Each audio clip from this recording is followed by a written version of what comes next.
Here's an easy trick to paint nuts and bolts. Take a lid off of a 5-gallon bucket, round or square, drill a bunch of random holes in it, different sizes. You can just pop the bolts in.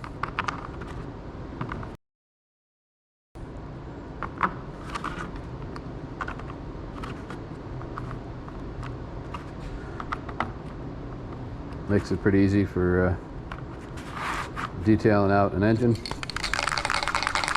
You can see these I've used probably for about 10 years, a lot of layers of paint on them, but works pretty good though.